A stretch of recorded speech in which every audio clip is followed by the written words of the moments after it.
Hello बच्चों, कैसे हैं आप? उम्मीद करती हूँ आप बढ़िया और एकदम मज़े में होंगे।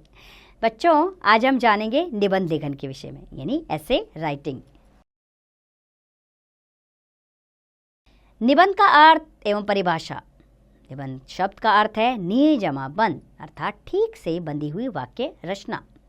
इस प्रकार से दूसरे शब्दों में कहा जा सकता है कि सुसंबद्ध तरीके से लिखी गई रचना को निबंध कहते हैं, अर्थात किसी विषय पर अपने विचारों को स्वतंत्र रूप से प्रकट करने की कला को निबंध कहते हैं। निबंध लेखन में कुछ सावधानियां होनी चाहिए, उनके बारे में जानते हैं।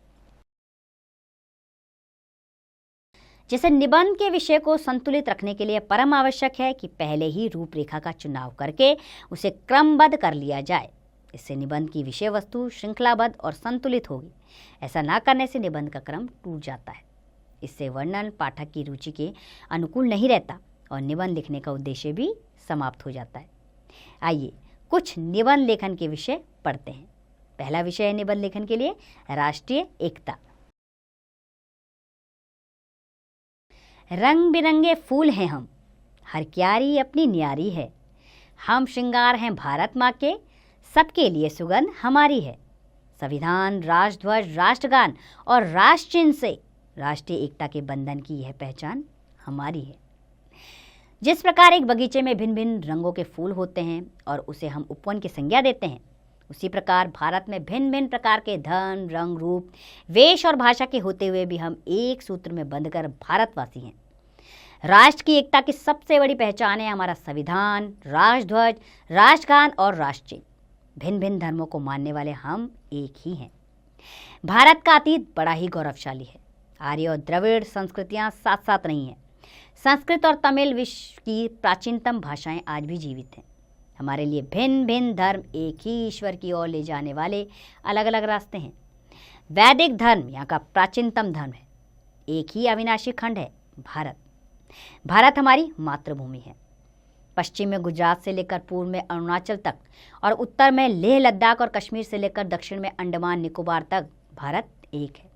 इसके चारों कोनों पर बसे तीर्थ एकता की कड़ियां हैं।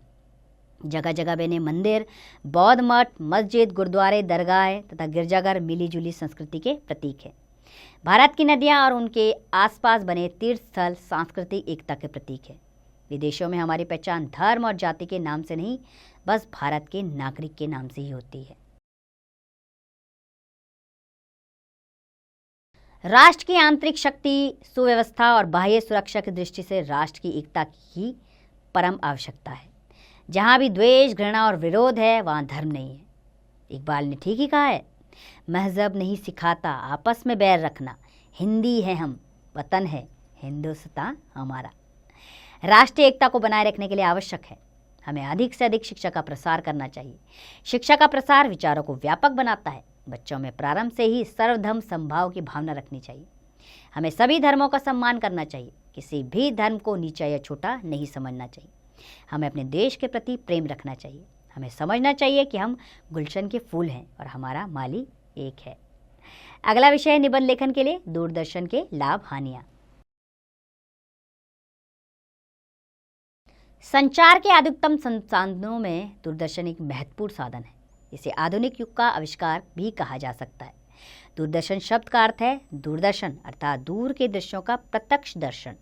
इसे बेतार का विकसित व परिकृष्ट रूप कहा जा सकता है। सर्वप्रथम इसका आविष्कार स्कॉटलैंड के महान वैज्ञानिक बेयर्ड ने किया था। तत्पश्चात अनेक वैज्ञानिकों के प्रयासों से इसको नवीनतम तकनीक प्रदान की गई। सन 1936 में BBC लंदन ने दूरदर्शन विभाग से प्रथम बार दूरदर्शन का प्रसारण किया। आधुनिक युग में दूरदर्शन मनोरंजन का सशक्त साधन बन चुका है। समय समय पर अनेक मनोरंजक कार्यक्रम प्रस्तुत किए जाते हैं। फिल्में, धारावाहिक, संगीत, नाटक, चित्रहार आदि हमारा पर्याप्त मनोरंजन करते हैं। दूरदर्शन द्वारा औपचारिक व अनौपचारिक दोनों प्रकार की शिक्षाएं दी जाती हैं।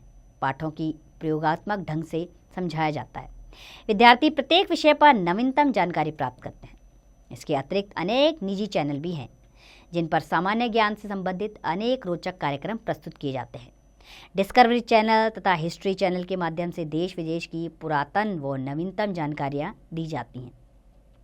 BBC स्टार, न्यूज़ व आज तक जैसे चैनलों पर निरंतर देश विदेश के समाचार प्रसारित होते रहते हैं। ये चैनल समाचार प्रस्तुत करने के साथ साथ उनका विस्तृत ब्यौरा भी देते हैं। दूरदर्शन के राष्ट्रीय चैनल पर भी अनेक उपयोगी व ज्ञानवर्धक कार्यक्रम दिखाए जाते हैं। इन लाभों के अतिरिक्त निजी चैनलों से कुछ हानियां भी हैं, जिन्हें आसानी से अनदेखा नहीं किया जा सकता। कई चैनल ऐसे हैं जिन पर अश्लील कार्यक्रमों का प्रसारण होता है, जिनका विद्यार्थी वर्ग पर बुरा प्रभाव पड़ता है। ऐसे कार्यक्रम युवा वर्ग की मानसिकता को दूषित करते हैं तथा चारित्रिक पतन का कारण बन जाते हैं। दूरदर्शन देखने में कोई बुराई नहीं, बस एक समय सीमा का होना आवश्यक है, ताकि विद्यार्थी पठन पाठन, खेल कूद एवं चिंतन मनन को भी अपनी दिनचर्या में स्थान दे सके। तीसरा विषय है हमारा राष्ट्रमंडल खेलों के लिए भारत का योगदान। दिल्ली दिलवालों की शान है, यह भारत की पहचान है। यहाँ हुए चमत्कारों को देख उन्नति की लगती है सोपान है। किसी ने ठीक ही कहा है, स्वस्थ शरीर में ही स्वस्थ मस्तिष्क निवास करता है। खेलों का हमारे जीवन में बहुत महत्व है। खेलों से हमारा शरीर स्वस्थ और हृष्ट पुष्ट बनता है। इससे हमारी सेहत तो बनी ही रहती है, साथ ही हमारा मनोरंजन भी होता है। कवि कालिदास जी ने कहा है, शरीर माध्यम खलु धर्म साधनम। राष्ट्रमंडल खेल वे खेल हैं जो राष्ट्रमंडल देशों के बीच खेले जाते हैं। राष्ट्रमंडल देश वे देश होते हैं जो कभी ब्रिटिश शासन के अधीन रह चुके हैं। पहले राष्ट्रमंडल खेल 1930 में हैमिल्टन में खेले जाते थे। तब इन खेलों का नाम ब्रिटिश एम्पायर गेम था, जिसे बदलकर बाद में कॉमनवेल्थ गेम कर दिया गया। राष्ट्रमंडल खेल हर 4 साल के बाद होते हैं। 2010 के राष्ट्रमंडल खेल दिल्ली में आयोजित किए गए। इसके आयोजन के लिए तत्कालीन मुख्यमंत्री श्रीमती शीला दीक्षित की सरकार ने केंद्र सरकार से सहायता भी ली। इनके आयोजन से पूर्व दिल्ली में विकास का कार्य बहुत तेजी से हुआ। सरकार ने खिलाड़ियों के ठहरने की व्यवस्था के लिए खेल गांव का निर्माण करवाया, जहां पर खिलाड़ियों की सुख सुविधा का पूर्णतः ध्यान रखा गया। उनकी सुरक्षा को ध्यान में रखते हुए अर्धसैनिक बलों को भी वहां तैनात किया गया। दिल्ली सरकार ने राष्ट्रमंडल खेलों को देखने आने वाले लोगों के लिए भी अनेक प्रबंध किए। उनकी सुविधा को ध्यान में रखते हुए दिल्ली सरकार ने लो फ्लोर बसों को सड़कों पर उतारा। मेट्रो ट्रेन को भी प्रमुख स्टेडियम, इंदिरा गांधी हवाई अड्डे एवं खेल गांव से जोड़ दिया गया। ट्रैफिक जाम की समस्या खत्म करने के लिए कई फ्लाईओवरों का निर्माण करवाया गया।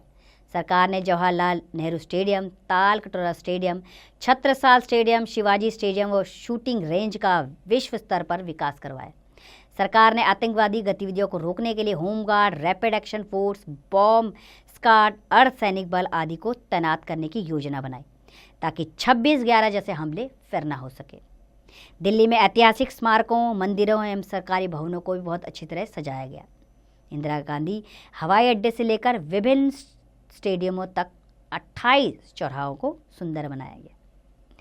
अगला निबंध लेखन के लिए विषय है स्वच्छ भारत अभियान।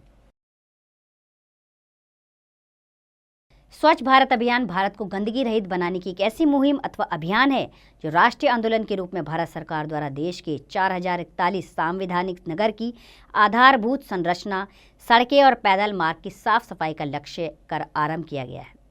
भारत के प्रधानमंत्री नरेंद्र मोदी ने आधिकारिक रूप से इसकी शुरुआत 2 अक्टूबर सन 2014 को गांधी जयंती के दिन नई दिल्ली के राजघाट पर की। इस अभियान के आरंभ के दौरान प्रधानमंत्री नरेंद्र मोदी ने खुद सड़क को साफ किया। यह अभी तक का सबसे बड़ा सफाई अभियान है, जिसमें 30 लाख सरकारी कर्मचारियों के साथ स्कूल कॉलेज के बच्चों ने भी बढ़ चढ़कर हिस्सा लिया। इस अभियान की शुरुआत के दिन प्रधानमंत्री ने कला, खेल और साहित्य से जुड़ी 9 हस्तियों को नामित किया। अपने अपने क्षेत्र में इस मिशन को आगे बढ़ाने के लिए स्कूल कॉलेजों ने भी अपने तरीके से बहुत से कार्यक्रम आयोजित कर इसमें भाग लिया। प्रधानमंत्री नरेंद्र मोदी ने उन 9 नामित लोगों से आग्रह किया कि वे अपनी तरफ से 9 व्यक्ति चुने जो भारत स्वच्छ अभियान में पूरी इच्छा शक्ति से भाग लें। इस तरह एक पूरी मानव श्रृंखला का निर्माण हो, जिससे देश के हर कोने से हर भारतीय शामिल हो और इसे राष्ट्र मिशन के रूप में आगे बढ़ाएं। किसी पेड़ की शाखाओं की तरह ही इस मिशन का भी मकसद भारत के हर एक व्यक्ति को जोड़ना है, चाहे वह किसी भी व्यवसाय में हो। स्वच्छ भारत अभियान का लक्ष्य गरीबी रेखा से नीचे जीवन यापन कर रहे सभी परिवारों को स्वास्थ्यप्रद शौचालय प्रदान करना है। विकास शौचालय को अल्प लागत द्वारा स्वास्थ्यप्रद शौचालयों में बदलना, स्वच्छ पेयजल के लिए हैंडपंप उपलब्ध कराना, घरों एवं बाजारों में नालियों की उचित व्यवस्था कराना, घरेलू और पर्यावरण संबंधी सफाई व्यवस्था आदि कराना है। भारत सरकार द्वारा व्यक्तिगत स्वच्छता और पर्यावरणीय स्वच्छता को लेकर इससे पहले कई सारे जागरूकता कार्यक्रम जैसे पूर्ण स्वच्छता अभियान, निर्मल भारत अभियान आदि प्रारंभ किए गए थे, लेकिन इस तरह के अभियान ज़्यादा प्रभावी साबित नहीं हुए। इस अभियान का मुख्य लक्ष्य खुले में शौच की प्रवृत्ति को खत्म करना, अस्वास्थ्यकर शौचालयों को बहाने वाले शौचालयों में तब्दील करना, हाथ से शौच की सफाई न करना, ठोस और द्रव कचरे का अच्छी तरह से निपटान कर देना, साफ सफाई को लेकर लोगों में जागरूक करना, लोगों की सोच में बदलाव लाना, साफ सफाई की सुविधाओं के प्रति प्राइवेट क्षेत्रों की भागीदारी को सुगम बनाना आदि हैं।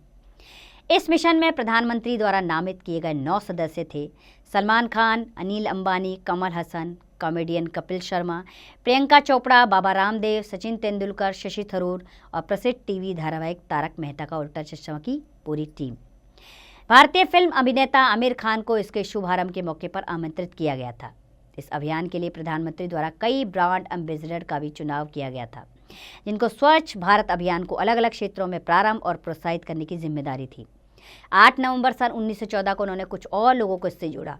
मोहम्मद कैफ, सुरेश रैना, अखिलेश यादव, स्वामी राम भट्टाचार्य, कैलाश खेर, राजू श्रीवास्तव, मनु शर्मा, देवी प्रसाद द्विवेदी और मनोज तिवारी। और 25 दिसंबर सन 2014 को सौरव गांगुली, किरण बेदी, रामोजी राव, सोनाल मानसिंह और पद्मानुभव आचार्य आदि को स्वच्छ भारत अभियान का हिस्सा बनाया। उत्तर प्रदेश के सरकारी भवनों में सफाई सुनिश्चित करने के लिए उत्तर प्रदेश के मुख्यमंत्री द्वारा चबाने वाले पान, गुटखा और अन्य तंबाकू उत्पादों पर प्रतिबंध लगा दिया गया है। अनेक दूसरे कार्यक्रम हैं जैसे स्वच्छ भारत रत्न, स्वच्छ Bharat app, real time monitoring system, स्वच्छ भारत लघु फिल्म आदि। इस मिशन के उद्देश्य को सक्रियता से समर्थन देने के लिए प्रारंभ और लागू किए गए हैं। तो उम्मीद करती हूँ बच्चों, हमने कई विषयों पर निबंध लेखन आपको समझाए हैं, आप समझ गए होंगे। अब निबंध लेखन का अभ्यास आप स्वयं कीजिए।